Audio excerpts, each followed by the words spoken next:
Bienvenidos y bienvenidas a una entrega más de su programa Desde la Otra Acera, producción de APSE Sindicato.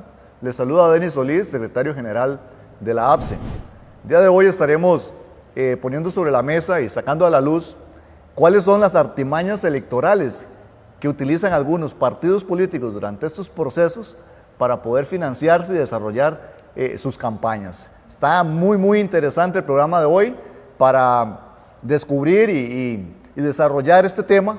Tendremos hoy la participación del señor Rodolfo Ulloa, sociólogo. También contaremos con el señor Rotzai Rosales, del CIEP, de la UCR, Centro de Investigaciones y Estudios Políticos.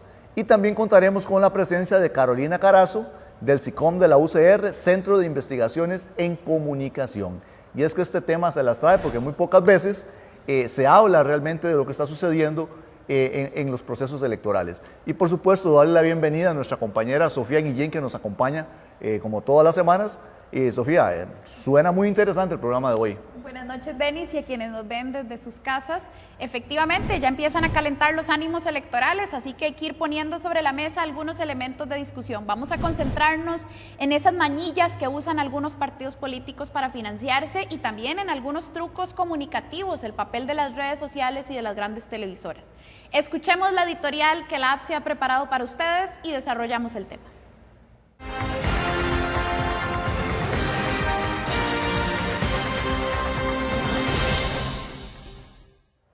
Precaución, hay elecciones en la vía.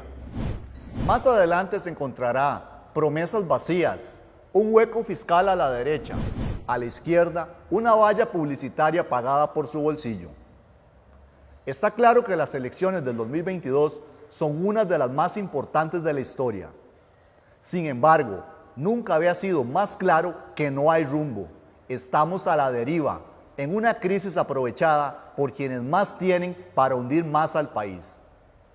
Según la encuestadora Enfoques Estudios de Opinión, para marzo del 2021, casi la mitad de los y las costarricenses manifestaron no tener afinidad por ningún partido político.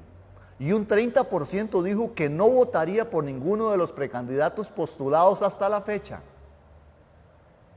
Hay un descontento masivo de la ciudadanía con la política electoral y no es para menos.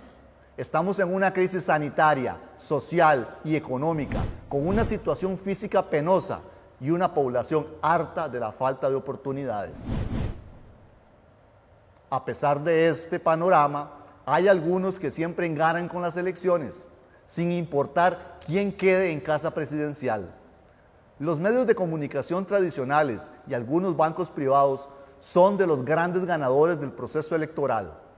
Por ejemplo, las ganancias que dejaron las elecciones del 2018 a los medios de comunicación crecieron en un 11% en relación a las elecciones del 2014. Estas empresas privadas de comunicación ganaron al menos 6.200 millones de colones en propaganda, lo que equivale a un 93% de lo que le cuesta al país organizar la primera y segunda ronda de las elecciones, siendo Canal 7 y Canal 6 las empresas que más dinero se echaron a la bolsa. Otras empresas privadas que hicieron su agosto con las elecciones del 2018 fueron el Banco BCT y Promérica. Entre ambos financiaron 13.800 millones de colones para las elecciones anteriores. El BCT ganó 1.880 millones solo en intereses por esos fideicomisos.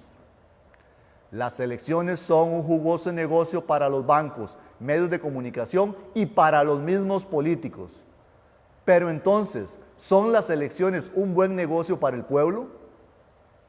Los niveles de desempleo son alarmantes, la pobreza aumenta sin precedentes y la desigualdad alcanza desagradables proporciones.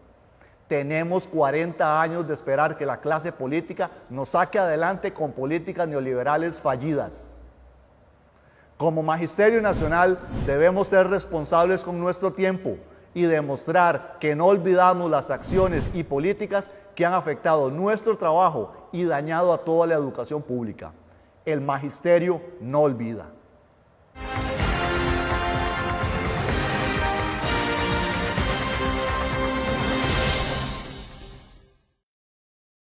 Regresó la Feria de Vivienda de Jupema. Adquirí un crédito para tu casa con las mejores condiciones. Cuota por millón desde 7,338 colones, sin gastos administrativos ni pago de avalúo, exoneración de timbres e impuestos de inscripción de hipoteca.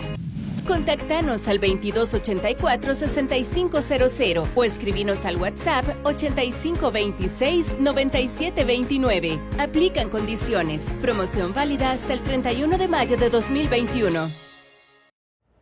Regresamos del corte comercial. Esta noche estamos hablando sobre algunas artimañas electorales que se ven en los procesos de elección nacional y municipal. En este caso, en el contexto de las elecciones que ya se acercan, las tenemos casi encima y empezó a calentar este asunto. Vamos a escuchar el siguiente mix de entrevista con don Rodolfo Ulloa y don Rotzai Rosales, con el propósito de identificar dos truquillos y dos elementos que son decisivos en los procesos electorales. Uno, lo que tiene que ver con fuentes de financiamiento, cuáles son los vacíos legales, cuáles son los casos más sonados y cuáles son las prácticas y mañas de algunos partidos políticos. Y dos, cuál es el papel de los medios de comunicación en la selección de los temas y cuáles podrían ser los temas que se coloquen en la siguiente campaña electoral.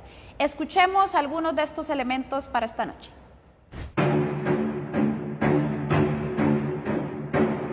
Los partidos políticos tienen muchas mañas, entre ellas están los trucos que usan para su financiamiento. Algunos de estos trucos son ilegales, pero otros se aprovechan de los vacíos legales y de la escasa fiscalización. ¿Cuáles son los principales vacíos legales que aprovechan algunos partidos políticos para hacer plata de las elecciones? La forma más perversa que existe de financiamiento ilegal es el de la creación de estructuras paralelas. Esto es que los partidos utilizan cuentas no acreditadas ante el Tribunal Supremo de Elecciones para recibir donaciones de personas, digamos, dudosas o de empresas. Otro mecanismo es el uso abusivo de los certificados de la eventual contribución estatal. Esto es que no hay límites actualmente a la compra de los certificados, al monto de compra de los certificados. Entonces, por ejemplo, hay un empresario autobusero que compró más de 1.000 millones de colones en certificados de un partido político. La otra forma es la simulación de contratos.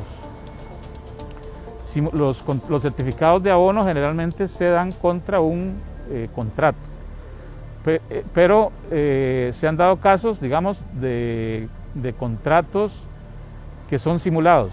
Es decir, por ejemplo, la persona brinda sus servicios de manera voluntaria y el partido le dice al tribunal que fue remunerado. Estas malas costumbres no son nuevas ni están limitadas a un solo partido. Existen varios ejemplos de partidos políticos que han sido investigados por estas prácticas. Esas estructuras paralelas volvieron en la última campaña, la del 2018, donde Fabricio Alvarado tuvo el comando de campaña, fue denunciado por el presidente del partido, Carlos Avendaño, como una estructura paralela donde se recibieron fondos y se cancelaron gastos sin que pasara por el tamiz, digamos, de la estructura legal y los informes financieros al Tribunal Supremo de Elecciones. El uso de contratos para vehículos, ¿verdad?, falsos, contratos que en realidad la gente no los hizo, se han presentado en la campaña del 2010 en el PASE, el partido de Óscar López, por 200 millones de colones.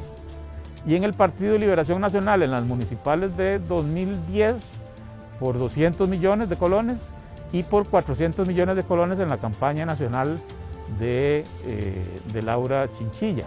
Y luego está el caso del Partido de Acción Ciudadana, conocido recientemente o revivido recientemente, que en este caso se trató de la simulación de contratos donde la gente dio trabajo voluntario y firmó de buena fe unos contratos que luego la tesorería del partido presentó al tribunal como si hubieran sido remunerados, como si hubiera sido pagado ese trabajo y cobró esos dineros.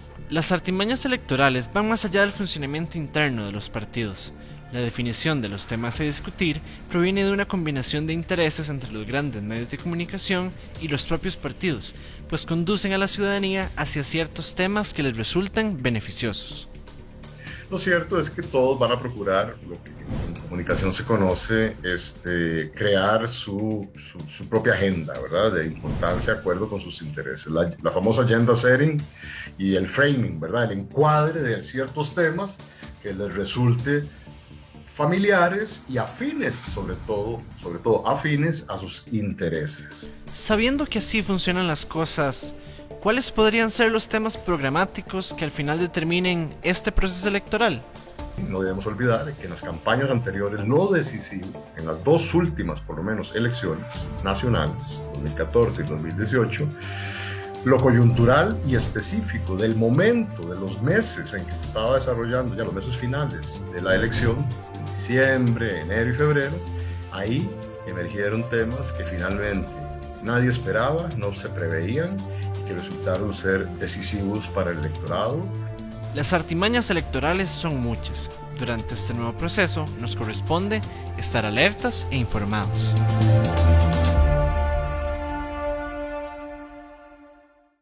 Bueno, y agradecemos a don Rodolfo Ulloa y a Roxay Rosales por brindarnos algunos de estos elementos, además profundamente esclarecedores y también un poquito picantes, y hay que hacerlo porque el proceso electoral ya se viene, así que nos toca refrescar memoria y sacudirnos un poquito. Además, hemos salido a la calle como siempre para escuchar la opinión de la gente sobre el tema de esta noche. Le hemos preguntado a las personas pues cuáles son los temas que cree que deberían de estar en estas elecciones y cuáles cree que son los que al final van a estar, además de lecciones que se pueden haber aprendido del proceso del 2018. Escuchemos lo que nos dijo la gente. Las próximas elecciones nacionales se llevarán a cabo el primer domingo de febrero de 2022. Salimos a preguntarle a la gente cuál es el principal tema que, a su criterio, considera que debe abordarse en la próxima campaña política. Estas son sus opiniones desde la otra acera. El empleo, porque si hay empleo, el asunto va caminando. Donde una familia de 5 o 6 trabaja solo uno, se vive mal. Bueno, la economía más que nada. Seguridad, educación y salud. Salud y seguridad, porque y como un punto principalísimo lo que es la educación. Y nosotros empezamos a recoger las aguas que nos manda Dios diariamente, ahora en 6 o 7 meses, para recoger esas aguas y cambiarlas por petróleo, como ya hace Rusia desde el siglo pasado, como ya hacen los países de Medio Oriente que cambian petróleo por témpanos. Y hoy día, desafortunadamente, no estamos manejando esa fiesta patria, esa libre escogencia, ese libre albedrío, ¿verdad? Es muy preocupante. Ahora bien, lo que la gente considera como tema fundamental de la campaña puede ser diferente al que escoja la mayoría para definir la elección. Por eso, ampliamos la consulta preguntando cuál será el tema que marcará tendencia en la elección presidencial. Y la seguridad, esos son los primeros, y van a decir que van a poner policías aquí, policías allá y policías aquí, y no que ponen nada. Siempre sigue la misma criminalidad, los mismos robos, lo mismo de siempre. Igual la economía. Y ellos básicamente están abocados a ser ellos. Todavía no han planteado absolutamente nada. Desgraciadamente lo económico es lo que manda en el mundo, ¿verdad? La parte financiera, y nosotros estamos muy engañados, seguimos pensando de que estamos bien porque vemos los estadios llenos o porque hay partidos de fútbol o porque la gente sigue consumiendo. El tema que va a definir la próxima elección presidencial es la misma del ser costarricense. El ser costarricense nada más se queja, ¿verdad? Dice, es que yo no voto porque son solo ladrones, ¿verdad? Esa es la expresión general y genérica. El desempleo, ¿verdad? Hay una tasa de desempleo, de delincuencia tan grande, ¿verdad? La necesidad de mucha gente de tener casa, el estándar para la gente que no tiene casa en un banco es altísimo, limita a una familia a un salario fuera de serie. Una de las grandes lecciones que Costa Rica puede heredar de las elecciones del 2018 es que estas pueden definirse por un factor del momento, más que por el pensamiento o ideología del candidato. ¿Cuáles errores vimos en la pasada elección que no deben repetirse de nuevo en la próxima? Escoger una persona idónea, pero no hay, porque esa es una misma argolla. El que es diputado quiere ser ministro y el que es ministro quiere ser presidente. Es el mismo juego de siempre, y tienen mucha experiencia en eso ya, cómo hacer las cosas para matar el pueblo, porque eso es lo que hace. Pero es que no va en ellos, va en lo que viene atrás, que es el cuerpo de ellos, los ministros. Vea este partido, ¿cuántos ministros ha cambiado? Vea este gobierno, ¿cuántos ministros ha cambiado? Cualquier cantidad. ¿Por qué? Porque no tienen experiencia. Él creyó que por ser jóvenes, entonces podrían tener ideas frescas, pero no tienen experiencia. La experiencia, como dicen, no se compra en la pulpería. No había mucho en de escoger. Hace 4 años estamos exactamente igual que ahora, ¿verdad? Yo pienso que definitivamente tendría que salir, no sé de dónde, un nuevo candidato, pero usted ve que todos se reciclan, llegan a acuerdos, y Costa Rica pareciera que es un país feliz, porque dice los pueblos felices no tienen memoria, y Costa Rica parece que no tiene memoria en este momento. Es que tiene que haber alguno, ¿verdad? Y entonces no opinan, opinan posteriori y no van a votar y después se quejan. Es muy sencillo. Siempre es así, la sencillez de costarricense es quejarse al día siguiente, no antier. La elección de las autoridades políticas no debería ser un asunto tan ajeno para cada uno de nosotros. Se trata de escoger a quienes consideramos que representan nuestro pensamiento. Lo complicado es cuando esas ideas quedan ocultas detrás del show mediático o de las pasiones políticas, las cuales pueden definir el rumbo para mañana, pero no a futuro.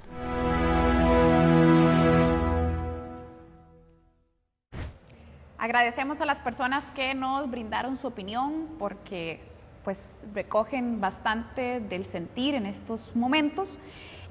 Llama mucho la atención porque entre los temas principales que se colocan está el económico, la seguridad, desempleo, pero como bien indicaba la cápsula, la vez pasada, en cuestión de 2 o 3 meses, cambiaron por completo el tema y en función de eso se determinaron las candidaturas. Entonces, mucho cuidado con qué pase. Además, en el MITS nos hablaba también Rodolfo Ulloa de los trucos y las mañas de financiamiento. Denis. Sí, muy interesante lo que pone Rodolfo sobre la mesa, ¿verdad? Cómo son diferentes mecanismos, por decirlo así, de financiar las campañas. Y vemos por ahí, y creo que no es nuevo, ¿verdad? Cómo grupos empresariales o grupos de poder económico, de los cuales hemos hablado acá en otras ocasiones, durante las campañas políticas vienen y financian a uno u otro partido, ¿verdad? Como dice uno, ponen los huevos en diferentes canastas, ¿verdad? Entonces vemos cómo un gran empresario compra miles de millones de colones en certificados, o incluso ese tipo de donaciones a veces un poco dudosas que salen por ahí, pero al final vemos que esos empresarios o grandes grupos de poder son los que después terminan con concesiones y con contratos millonarios por parte del partido político el cual financiaron en campaña, con alquileres de edificios, con obra pública, y pasan totalmente, como dice uno, pegados, ¿verdad?, a lo que es el Estado, ¿verdad?, y los recursos que son de todos y todas las costarricenses. Al final de cuentas vemos que es una inversión lo que hacen, ¿verdad? Como te decía anteriormente, invierten en varios partidos, pero al final de cuentas recuperan esas cantidades de dinero que invirtieron en contratos, como te decía, de obra pública, de diferentes concesiones. Entonces vemos cómo los procesos electorales y estos casos del financiamiento no es realmente transparente de la manera que debería ser. Así es, por un lado lo que la gente espera de un proceso electoral y por otro lado lo que efectivamente sucede en términos temáticos, comunicativos y financieros. Por eso hay que refrescar la memoria. Vamos a un corte comercial y regresamos con la última parte del programa para profundizar un poquito más en esos matices y pulsos que ocurrieron en el 2018 a partir de las redes sociales, para ver si nos enseña algo en este 2022. ¿Es el déficit fiscal culpa de los empleados públicos? No, las causas del déficit fiscal son el fraude y la corrupción. Los trabajadores públicos son los que más ganan. No, docentes, conserjes, policías, enfermeras y otros puestos tienen salarios que apenas dan para pasar la quincena. Solo el sector privado produce riqueza. No, en los últimos meses se ha demostrado que nuestra principal riqueza es la salud pública. Si vamos a hablar de empleo público, hagámoslo con claridad y transparencia. Volvemos del corte comercial. Esta noche estamos hablando sobre algunos elementos y artimañas de las campañas electorales en general para que lo vayamos teniendo presente. Es como una especie de abrebocas a los fuegos electorales que ya empiezan a calentar.